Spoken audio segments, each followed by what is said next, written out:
In this video, I'm going to show you how you can switch between YouTube channels on YouTube Studio. So if you have more than one channel and you wish to switch between them, it's pretty simple. Just follow these steps. If you find this video helpful, please like and subscribe to this channel.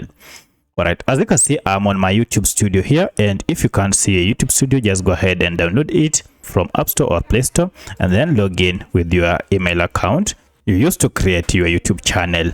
Now to switch between one channel to another, head over to your channel profile icon on top here and then tap on it. From here, you should see we have an option to switch account. Go ahead and tap on it. And from the list here, go ahead and choose the channel you wish to switch to. So I'll go ahead and switch to this channel. I'll tap on it. And as you can see now, we are on a new channel. So that's how you can switch between your YouTube channels on YouTube Studio using your smartphone. If you have any other question, kindly let me know in the comment section. Otherwise, thanks for watching and let's meet in the next video.